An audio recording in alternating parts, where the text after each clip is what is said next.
sleepy time? Oh my god. This episode of SpongeBob SquarePants sucks. Here are the reasons why I hate this episode in my opinion. The episode starts while after settling for the bed in the evening and sleeping, SpongeBob has a strange dream where he is driving a hot rod in a Krabby Patty themed location and he has his driver's license, then crashes into a rock.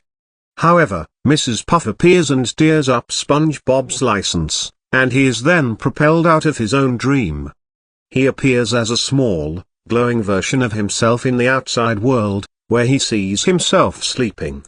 SpongeBob realizes that his soul has started traveling, and he sees Gary's dream cloud. He then jumps in. In his dream, Gary has a humanoid body who can speak English and resides in a huge library. Gary tells SpongeBob some limericks before SpongeBob goes out of Gary's dream cloud and into Patrick's. Patrick's dream is completely empty, except for a kiddie ride that he is riding on.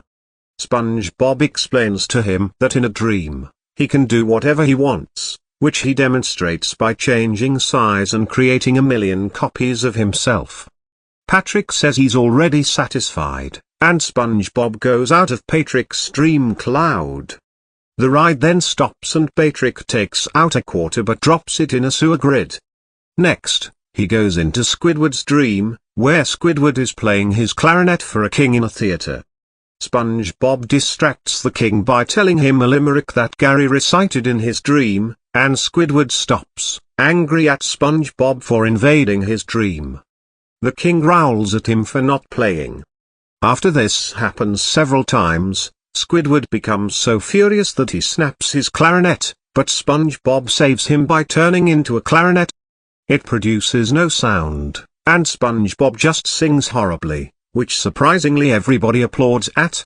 A crowd then picks up SpongeBob while throwing Squidward into a fruit cart, wondering how he can make such music. He then transforms back into his normal form and runs out the exit doors at the back of the theater. Squidward is knocked into the fruit cart by the audience and the king while they chase SpongeBob as he exits the dream. SpongeBob goes into Sandy's dream, where they are skydiving and have to land on a painted target. SpongeBob asks if it's kind of dangerous, and Sandy says not as long as you got a big ol' parachute. SpongeBob misunderstands her twice, such perceiving pair of shoes and parakeet, and while trying to explain to him, Sandy fails to open her own parachute in time and lands in a truck filled with clam manure. SpongeBob falls out of Sandy's dream and says to himself, all right, that's it. No more messing with people's dreams. However, he then goes to what he thinks is Mr. Krabs' dream, but actually is Pearl's dream, where she is having a tea party with her stuffed animals in a very childish and girlish setting. After realizing this, he immediately goes to Mr. Krabs' dream, where he's fishing for money. Mr. Krabs instructs SpongeBob to pull out his money net from his back pocket, which turns out to be Mr. Krabs' wallet. SpongeBob and Mr. Krabs manage to catch Moby Dollar, but it escapes and Mr. Krabs shoots SpongeBob out of the dream via a harpoon gun tied to SpongeBob. He is launched directly into Plankton's dream. Plankton, in his dream, is a giant monster and can shoot lasers from his eye, and is destroying the city. SpongeBob realizes that it isn't a dream, but a nightmare. Once Gary is about to be crushed by Plankton, SpongeBob pricks his foot by turning into a pushpin, and Plankton deflates.